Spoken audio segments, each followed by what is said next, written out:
నమస్తే, welcome to star show. ఈరోజు మన గెస్ట్ తెలుగు సినిమా పరిశ్రమకి ఎన్నో అద్భుత సినిమాలు అందించినటువంటి వ్యక్తి. ఆయనే మన ఎంఎస్ రాజు గారు. మనం ఎంతో ముద్దుగా చాలామంది పిలుచుకుంటారు మహా సంక్రాంతి రాజు.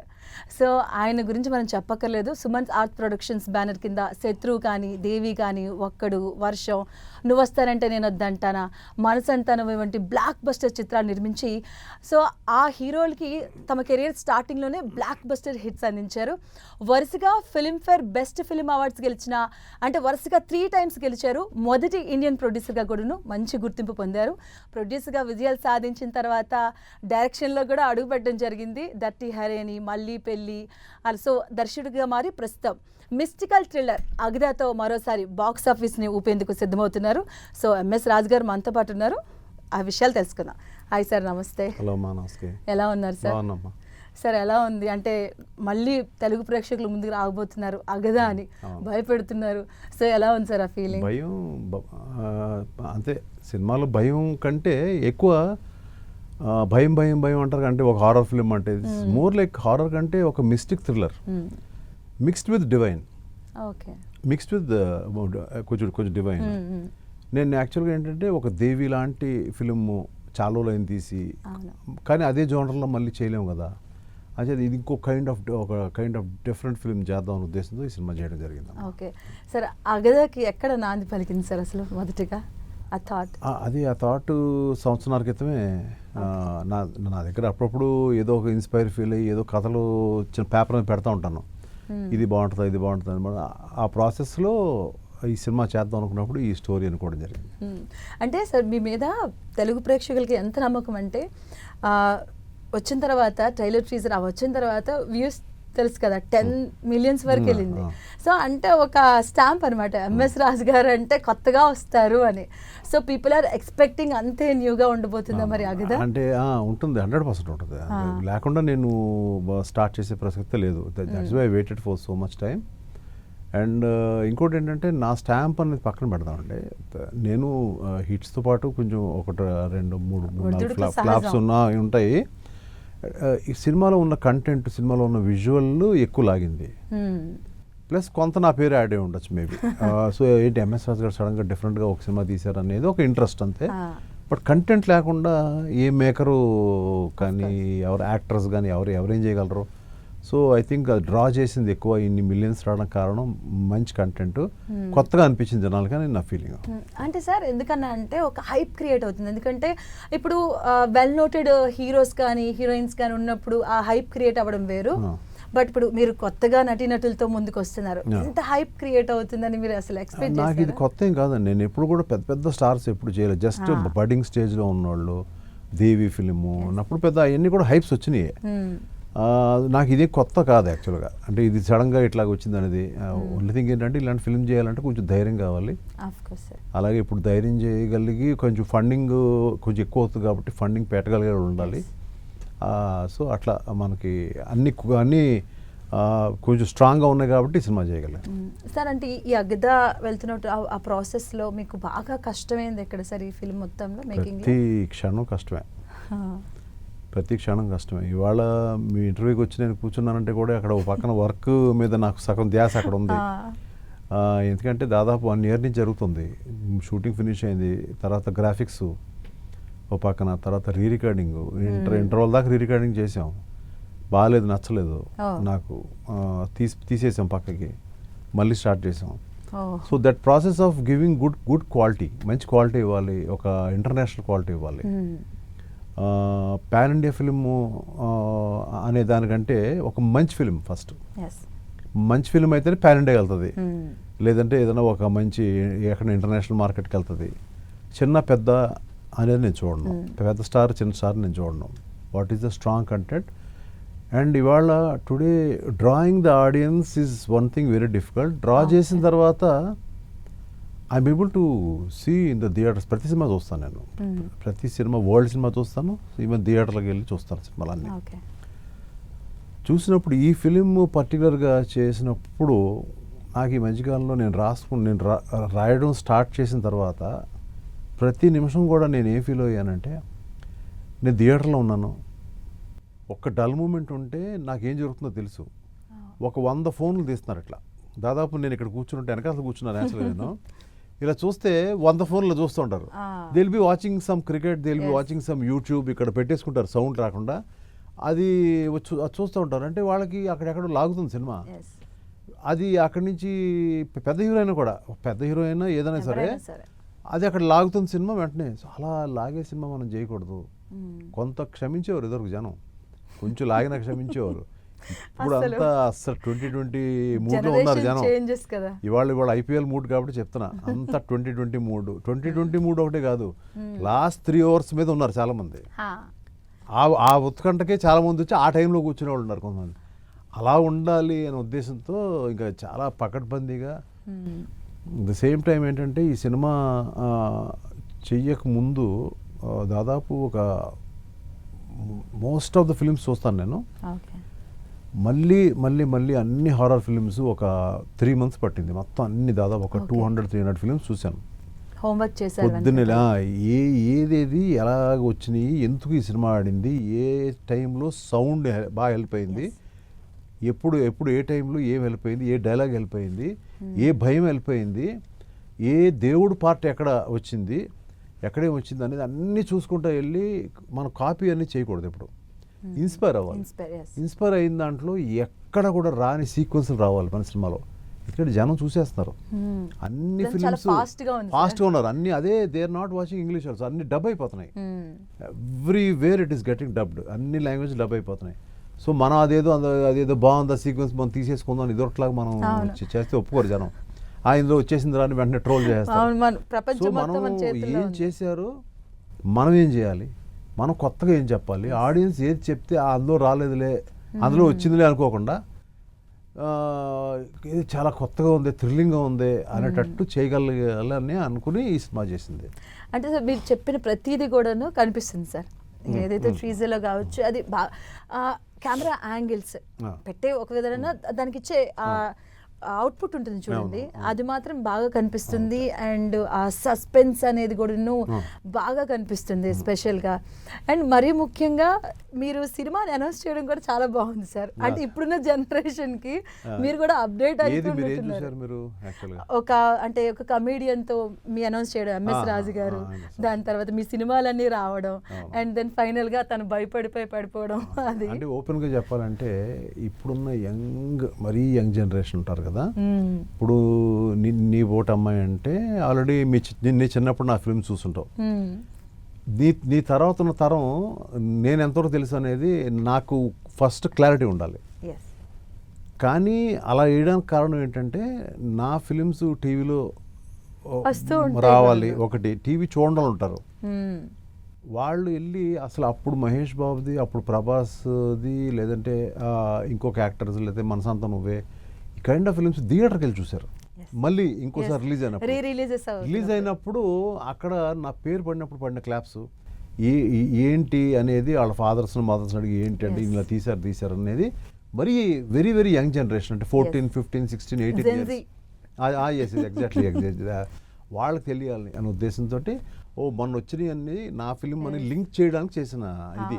నేను మళ్ళీ లింక్ అవ్వాలి కదా. అంటే ఇప్పుడు పాత జనరేషన్ అందరికీ తెలుసు, ఒకప్పుడు MS రాజు గారు, ఒకప్పుడు MS రాజు గారు అనేది తెలుసు, ఇప్పుడు MS రాజు గారు అనేది కూడా తెలుసు. కానీ చాలా మంది తెలియదు అనే విషయంతో మనం కొంచెం ఆ లింక్ చేయడం జరిగింది సార్. మరి ఇప్పుడు పాత హీరోలతో మళ్ళీ కంబ్యాక్ ఇచ్చే అవకాశాలు ఉంటాయా? అందరూ బిజీగా ఉన్నారండి, ఎవ్రీబడి, ప్రతి దే ఆర్ సో అంటే చాలా క్యాల్కులేటెడ్గా ఉన్నారు, ఎక్కువ టైం తీసుకుంటున్నారు, ప్రతి ఫిలింకి ఎక్కువ టైం తీసుకుంటున్నారు. 2 years 3 years పడుతుంది. నాకు ఇంకోటి ఏంటంటే అందరూ నా ఫ్రెండ్సే, అందరూ నాకు బాగా ఇష్టలు, మాట్లాడుతూ ఉంటాను అందరితో. కానీ నేను ఆ కథ నీ బట్టి వెళ్తాను. యాక్చువల్గా అయితే నేను చాలా ఫ్రాంక్గా చెప్పాలంటే, నన్ను మహేష్ బాబు ఎక్కడ కనపడిని అడుగుతాడు, ఏంటండి కథ రెడీ చేశారా లేదా అని అడుగుతాడు. చేయాలన్నట్టు తనకి, బికాజ్ తను చూశాడు, ఒక్కళ్ళు నేను చూశాడు. తను నిజంగానే పాప అడుగుతాడు, మనస్ఫూర్తిగా అడుగుతాడు, లేదు చేస్తాను. కానీ నాకే కథ పుట్టింది, మనం హీరో కోసం కథ రాయడం, లేకపోతే నా ఫ్రెండ్ కదా అని కథ రాయడం, లేకపోతే ఇంకొక అలా కాకుండా ఫర్ ఎగ్జాంపుల్ ఆల్మోస్ట్ 6-7 ఇయర్స్ నుంచి నేను హీరో వెంకటేష్ బాబు బాగా ఫ్రెండ్స్వి. తను కూడా ఎక్కడ ఏంటి ఏదైనా చేసావా లేకపోతే ఇద్దరు కూర్చున్నప్పుడు తను ఇలా ఉంటే బాగుంటుంది. తనకు కూడా ఏంటంటే ఒక కైండ్ ఆఫ్ హారర్ ఫిల్మ్ చేయాలని తను ఎప్పుడు చేయాలని చాలా గంటలు డిస్కస్ చేశాడు నాతో ఆయన. డిస్కస్ చేసినప్పుడు నాకు ఏదో వచ్చినట్టు వచ్చి ఏదో రాలా మొత్తానికి. అది జరిగిపోయింది 3-4 ఇయర్స్ బ్యాక్ జరిగిపోయింది. ఇప్పుడు ఈ ఫిలిం చేసినప్పుడు ఆయన హీరోగా ఉండే ఫిలిం కాదు, ఇది టోటల్గా డిఫరెంట్ మూవీ. ఇందులో వేరే స్టార్ క్యాస్ట్ ఉండాలి, కొంచెం మరి కొత్త స్టార్ క్యాస్ట్ కాదు, సో అలాగని చెప్పి స్టార్స్ కాదు, కొంచెం మంచి యాక్టర్స్ కావాలి. సో ఆ యాక్టర్స్ బట్టి మనం ఎన్నుకోవడం జరిగింది. సార్ ఇప్పుడు మీరు ఇంతకుముందు మాట్లాడినప్పుడు టైం టేకింగ్ గురించి మాట్లాడారు కదా, సో ఆ టైం టేకింగ్ వల్ల మీరు వాళ్ళ దగ్గరికి అప్రోచ్ అవ్వలేకపోతున్నారు, లేదు కథలు లేకపోవడం వల్ల? కథలు రాకే, is it okay for time taking? Frankly story లేకే నా దగ్గర. Okay, so are you okay with ఆ టైం టేకింగ్ 3 years కావచ్చు, 5 years? నాకు ఏ కథ పుడితే నేను మాట్లాడేది కొంచెం స్లైట్గా బోల్డ్గా ఉండొచ్చు, లేదంటే ఓవర్ కాన్ఫిడెన్స్ ఉండొచ్చు నేను మాట్లాడే దాంట్లో, లేదంటే కొంచెం ఏదో అహంకారం ఉంటుందేమో అని మాట్లాడచ్చు. అది కాదండి. యాక్చువల్గా నాలో ఉన్న మేకర్కి నా సంగతి నాకే తెలుసు. నాకు ఆ కథ పుట్టి అందులో చేసినవి వాళ్ళని బట్టి యాక్టర్లు ఎన్నుకున్న సినిమాలని బాగా ఆడినాయి. ఎప్పుడు కూడా అక్కడ హీరో ఎదురుగుండా ఉన్నాడు, మన సినిమా చేసేద్దాం అని అనుకుని అన్నీ నాకు సరిగ్గా ఆడలేదు. ఎందుకంటే I have to cook up a story for them. వాళ్ళకి స్టోరీ కుకప్ చేయాలి. సో అవన్నీ పాఠాలు. ఎప్పుడైనా మనకి ఐడియా మంచిది ఫామ్ అయింది, అప్పుడు then I can go and approach, నాకు గో టెల్ దెమ్. అందరూ క్లోజ్, నాకు చనువు, ఎవరు కాదనరు. ముందు బాగుండాలి కదా, నేను వెళ్ళి చెప్పినప్పుడు వాళ్ళు కూడా బాగుంది అనాలి, అంతే తప్ప ఇది నాకు బాగలేదని నేను రిజెక్టే రాకూడదు కదా. ఫస్ట్ సరే, ఇలాంటి సినిమాలకి విఎఫ్ఎక్స్ అనేది కీలక పాత్ర పోషిస్తుంది. సో మీరు ఆ టైంలోనే దేవి పుత్రుడి పైన ప్రయోగాలు చేసి వచ్చారు. సో అప్పుడు గురించి ఒకసారి ఆలోచిస్తే మీకు ఏమనిపిస్తుంది? ఇప్పుడు వచ్చిన, ఎందుకంటే ప్రపంచం మారుతుంది, ఫాస్ట్గా చేంజెస్ వస్తున్నాయి, టెక్నాలజీ పెరుగుతుంది. సో ఇప్పుడు ఎంత కష్టమైంది దీనికి? మీకు ఈజీ అనిపించిందా? ఎప్పుడు కష్టమే. కొంత ఏ వాడడం కూడా జరిగింది. ఓకే, బట్ ఏంటంటే ఇప్పటికి తేడా ఏంటంటే, ఇప్పుడు కొంత మనకి అవగాహన ఉన్న వల్ల ఈరోజు ఇప్పుడు సీజీ గురించి మాట్లాడుకునేంత ఇది కూడా లేదండి. ఎందుకంటే every film has got CG now. ఇది ఇప్పుడు పెద్ద దీని మీద ఇది సినిమా కైండ్ కాబట్టి మనం మాట్లాడుకుంటున్నాం, కానీ ఎక్కువ సీజీ గురించి మనం డిస్కస్ చేయాలని పని లేదు. ఎందుకంటే ఎవ్రీ ఆల్టర్నేటివ్ ఫిల్మ్, పెద్ద ఫిల్మ్స్ అయితే చాలా రకాలుగా మనకి సీజీ అని తెలియకుండా చాలా సీజీ ఉంటుంది. అంటే బ్యాక్గ్రౌండ్ చేంజింగ్ కానీ అవి కానీ అన్నీ ఉంటాయి. కానీ ఈ పర్టికులర్ ఫిల్మ్కి వచ్చినప్పుడు కష్టం అదే, ఈ కష్టం మారలేదు. కాకపోతే ఏంటంటే మనకు కొంచెం అవగాహన రావడం వల్ల సీజీ తాలూకు థింగ్స్ అన్నీ ముందర తీసేసాం ఫస్ట్. అందువల్ల సంవత్సరంలో ఫినిష్ చేయగలిగాను సినిమా. ఇప్పుడు కూడా ఇంకో ఒక చంక్ బ్యాలెన్స్ ఉంది, అది వచ్చేస్తే నేను రిలీజ్ డేట్ అనౌన్స్ చేద్దామని ఎంతో ఉన్నాను. ఇంకొక 10 రోజుల్లో అండ్ కొంచెం ఏంటంటే ఆర్ఆర్ ఏదైతే అది కొంచెం లేట్ అవుతుంది. It's taking time. The story needs is అంటే ప్రతి ఎపిసోడు కేర్ఫుల్గా జాగ్రత్తగా ఆలోచించాల్సిన థింగ్ అది అవుతుంది. సరే, ఇప్పుడు ఈ పోటీ ప్రపంచంలో చాలా వరకు థియేటర్స్ ఉండట్లేదు, కొంత వారికి మాత్రమే మొగ్గు చూపుతున్నారు. అయినా కూడా మీ సినిమా పైన అంత బయ్యర్స్ ఎందుకు సార్? అంత అంటే కావాలని ఉన్నారు, అంత కంటెంట్ ఉన్న ఫిల్మా? అంటే ఒకటి నా మీద నమ్మకం అనే దానికంటే ఎప్పుడు కంటెంటే. Teaser is deciding the fact today. Teaser ఒక ఓపెనింగ్ తెస్తుంది, మీరు ఎప్పుడన్నా చూడండి ఈ మధ్యకాలంలో. ప్లస్ టీజర్ ఎందుకు బాగుంటుందని నా ఉద్దేశం ఏంటంటే, సినిమా బాగుంటే చాలా శ్రద్ధగా చేసిందని అర్థం, అంతే కదా. ఓ సినిమా బాగుంది అంటే చాలా శ్రద్ధగా మైండ్ పెట్టి మనసు పెట్టి రాత్రి పగలు కష్టపడి చేసిందే బాగుండి ఉంటుంది. ఊరికే రిఫ్రాఫ్గా చేస్తే సినిమా ఎలా బాగుంటుంది, unless it is a remake. ఆ ప్రాసెస్లో మనకి సినిమా బాగున్న తర్వాత మన శ్రద్ధ ఎక్కడ పెడతాం నెక్స్ట్? ప్రతి కంటెంట్ పోస్టర్ కానీ అది కానీ నాది ఎలాగైతే బాగుందో అది బాగా వెళ్ళాలి తప్ప అక్కడ ఏం మ్యాటర్ లేకుండా ఇది పంపించి తోసేసి అమ్మేద్దాం అంటే అంత పిచ్చిగా లేరు ఎవరు. ఏదో ఈవెన్ జనం కాదు, everybody, even the business people also they are not easy. మన కంటెంట్ స్ట్రాంగ్ అయ్యేగా ఎప్పుడైతే నేను ఫీల్ అయ్యానో అది రేపు జనం కూడా ఫీల్ అవుతారు నమ్మకం నాకు ఉంది. సో వెళ్ళే ప్రతి కంటెంట్ జాగ్రత్తగా కూలాంకుషంగా దాన్ని డిస్కస్ చేసి నా టీం తోటి ఇలాగ వెళ్దాం, this is the kind of poster we have to release అన్నీ అందరితో కలిసి డిస్కస్ చేసిన సింగిల్ డెసిషన్ కాకుండా మొత్తం మా టీం అంతా యంగ్స్టర్సే ఇప్పుడు మొత్తం. ఓకే. అందరితోటి కలిసి డిస్కస్ చేసి దెన్ ఒకటి జాగ్రత్తగా వదలడం జరిగింది. లక్కీగా అనొచ్చు, మంచి టైం అనొచ్చు. ఏదో మొత్తానికి ఇప్పుడు ఒకటి సినిమా అగదా ఉందని అయితే గ్యారంటీగా తెలిసింది జనానికి. Yes. ఈ సినిమా కొంత సెక్షన్స్లో సినిమా వస్తే వెళ్ళాలనే ఫీలింగ్ ఉంది. ఓకే. ఇంకా వెళ్ళాలి పూర్తిగా. మేము నెక్స్ట్ ఇప్పుడు చేసింది పోస్టర్స్, టీజర్ మాత్రమే. ఇంకా నెక్స్ట్ ఇంకా రాబోయే ముందుకు కంటెంట్స్, తర్వాత దగ్గరికి వచ్చే కొలది మనం దాని గురించి మాట్లాడే తీరు కానీ జనంలో పెరిగే కాన్ఫిడెన్స్ బట్టే సినిమా ఓపెనింగ్ అవుతుంది. Okay sir. అంటే మీకు ఏమైనా లైఫ్లో రిగ్రెట్స్ ఉన్నాయా సార్? అంటే అబ్బా ఇది చేయకుండా ఉంటుంటే బాగుండేదు. అవి ఉంటాయండి, చాలా ఉంటాయండి. అవి ఉంటాయి. ఇలా చేయకుండా ఉంటే బాగుంటుంది అంటే మనకి ఇప్పుడు కాలంలో వెనక్కి వెళ్ళి ఏదైనా మిషన్ ఉంటే అక్కడికి వెళ్ళి అంత తప్పులు రెక్టిఫై చేసుకుని అంటే అలాంటి ఛాన్స్ లేదు. ఆలోచించేది ఏమొస్తుంది సార్? ఏం గుర్తొస్తుంది అలా ఆలోచించాలంటే? చాలా ఉన్నాయండి. చాలా ఇంటర్వ్యూస్లో చెప్పాను. మళ్ళీ జనానికి అదే చూస్తే బోర్ పడుతుంది. నేనే కాదండి, ఇప్పుడు నేనంటే కొన్ని చెప్తాను బయటికి, కొంతమంది చెప్పరు. అవును. చాలా ఉంటాయి లోపల ఎన్నో రకాలు. ఇప్పుడు చాలామంది ప్రొడ్యూసర్స్ వైజ్ చెప్తున్నాను నేను. ఈవెన్ ప్రొడ్యూసర్స్ అవ్వచ్చు, డైరెక్టర్స్ అవ్వచ్చు, లేదంటే ఏదైనా కూడా యాక్టర్స్ ప్రతి అవ్వచ్చు. ఒక్కరికి వాళ్ళు అప్స్లో ఉన్నప్పుడు వాళ్ళ మనుషుల్ని కూడా ఎలాగా చూస్తారు, వాళ్ళు డౌన్స్ ఉన్నప్పుడు ఎలా చూస్తారు. మన డౌన్స్ ఉన్నప్పుడు మన దగ్గరగా ఉండేవాళ్ళు మనకి ఎప్పుడు కూడా ఆప్తులు. అలా నాకు లక్కీగా ఎక్కువ మంది ఆప్తులే ఉన్నారు. నాకు నా బాగా కోరేవాళ్ళే ఉన్నారు. సో నాకు ఎప్పుడు కూడా ఏదైనా ఎదురీతలు అలాంటి ప్రాబ్లమ్స్ ఏదైనా ఉన్నప్పుడు నాకు అందరూ నా చుట్టూ ఉన్నారు. ప్లస్ మై ఫ్యామిలీ ఈజ్ ఇది ఎప్పుడు కూడా. సో అది నాకు అలా కాలం వెళ్ళిపోయింది. అలాగ జస్ట్ ఇబ్బందిగా అంటే ఏదైనా ఇబ్బందికరమైన సిచ్యువేషన్స్లో కూడా కాలం వెళ్ళిపోయింది ముందుకి. ఎక్కడ అమ్మవారు కాపాడుతూనే ఉంది, ఎక్కడో దగ్గర అలా కాపాడుతూనే ఉంది. మీరు స్పిరిచువల్ పర్సన్ సార్? కంప్లీట్గా స్పిరిచువల్ పూర్తిగా నేను చెప్పలేనండి. ఓకే. అట్ సేమ్ టైమ్ నాకు I have trust in what is happening because I have seen closely. నేను చాలా క్లోజ్గా నేను చూశాను. ఎక్కడ కూడా నాకు లోటు అనేది లేకుండా, నా పిల్లలకి లోటు లేకుండా కూడా ఎప్పుడన్నా హై టైమ్స్ చూశాను, లో టైమ్స్ చూశాను. సో అక్కడ ఏంటంటే హై టైమ్స్లో ఉన్నప్పుడు ఏ లోటు ఉండదు. అలాగే లో టైమ్స్ ఉన్నప్పుడు మనం కొంచెం కేర్ఫుల్గా జాగ్రత్తగా ఉండాలి. మాట్లాడే ప్రతి మాట జాగ్రత్తగా మాట్లాడాలి మనం ఎలాగనేది. ఆ టైమ్స్లో నన్ను బాగా there is some power which has stood by me. Okay sir. రీసెంట్గా సక్సెస్ రేట్ అనేది కొంచెం తక్కువగా అనిపిస్తుంది. అంటే వచ్చే కొత్త న్యూ యాక్టర్స్ కూడా కావచ్చు. అంటే ఒక సినిమా హిట్ అయిందంటే వెంటనే వాళ్ళు ఏదో ఒకటి వేరే దానికి మార్చేయడం కానీ, వాళ్ళు తీసుకునే డెసిషన్స్లో కూడా చాలా రాంగ్ రూట్లో వెళ్తున్నారు.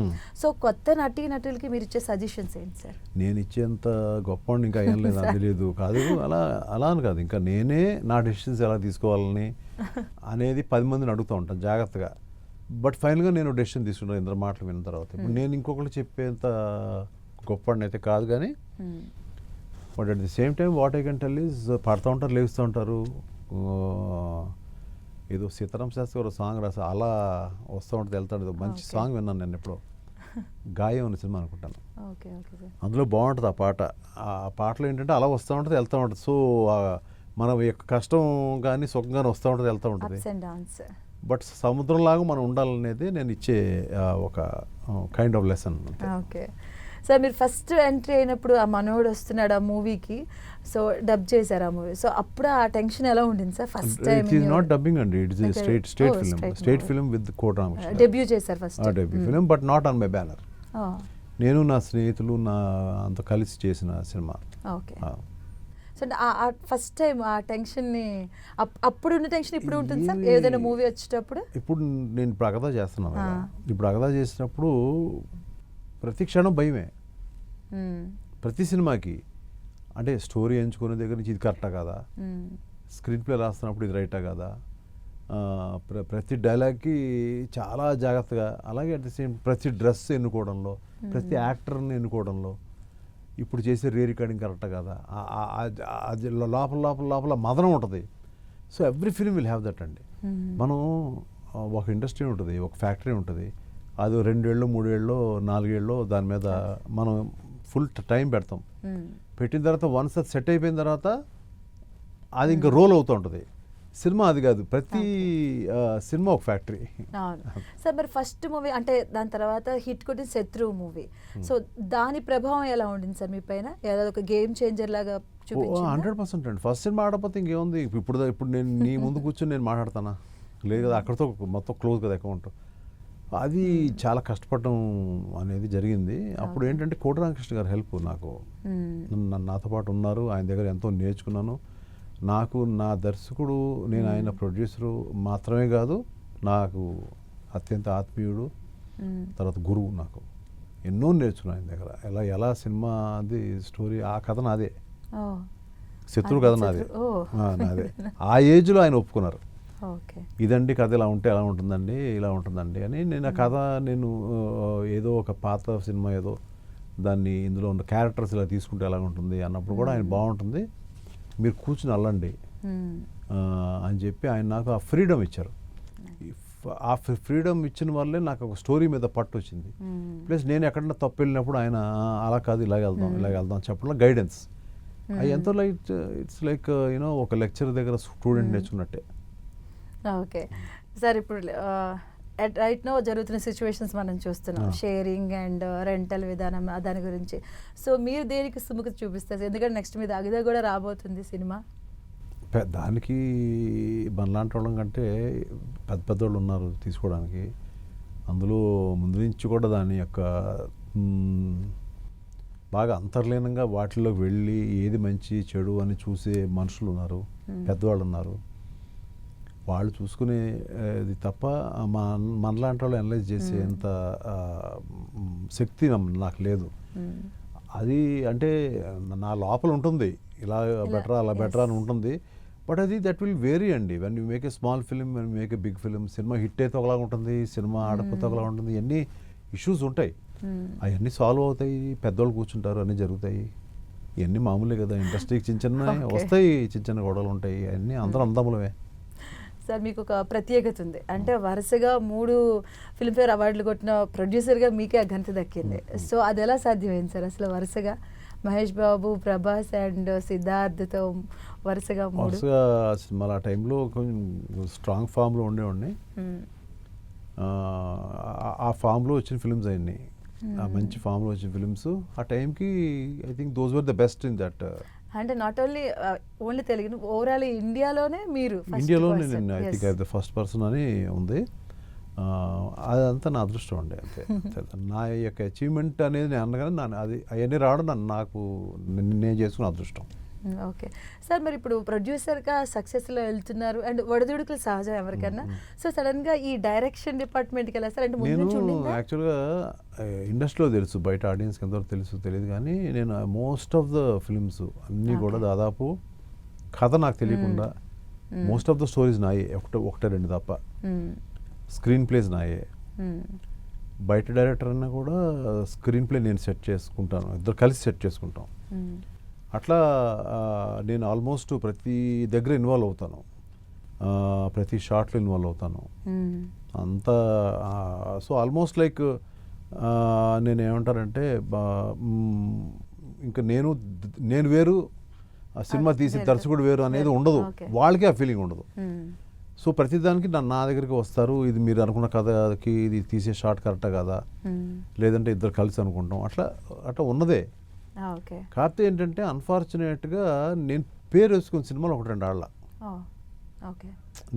నేను పేరు వేసుకున్న సినిమాలు ఉంటాయి కదా, అది నేను సరిగ్గా ఆడలా. సో నాకు వద్దులే ఎందుకు అని అనిపించే టైంలో నేను అక్కడ ఆపేశాను సినిమాలు వద్దని. బట్ మళ్ళీ 4-5 ఏళ్ళ క్రితం డర్టీ హరి తోటి మళ్ళీ కాదు, మన ప్యాషన్ వదిలిపెట్టి మనం ఎలా చేయగలం అని ఇంకా అక్కడి నుంచి మళ్ళీ ఒక ఎరా లాగా స్టార్ట్ చేద్దాం అని అనుకున్నాను. ఎంతవరకు వెళ్తుంది ఏంటి, ఈ సినిమా సక్సెస్ మీద డిపెండ్ అయి ఉంటుంది. సో సార్ మరి ఫైనల్గా అగదా ఎప్పుడు వచ్చే అవకాశాలు ఉంటాయి అండ్ ప్రేక్షకులకి అగదా సూన్ అండి, వెరీ సూన్. ఇంకొక వారం రోజుల్లో మీకు న్యూస్ డేట్ వచ్చేస్తాను మీకు. Okay sir one more time all the very best. ఇలానే ఇంకా ముందుకు రావాలి, అలాగే జెన్జీని దృష్టిలో పెట్టుకొని కూడా మీరు ఇంకా మంచి కాన్సెప్ట్తో ముందుకు రావాలని వాళ్ళ దృష్టిలో పెట్టుకుని సినిమాలు తీస్తాను సార్. ఎందుకంటే బాగా తొందరగా మారిపోతుంది కదా ప్రపంచం, సో మీరు కూడా అంతే అప్గ్రేడ్ అవుతున్నారు అర్థమవుతుంది. So all the very best అండి. Thank you. సో ఇదండి ఇవాళ star show. Keep watching 10 TV.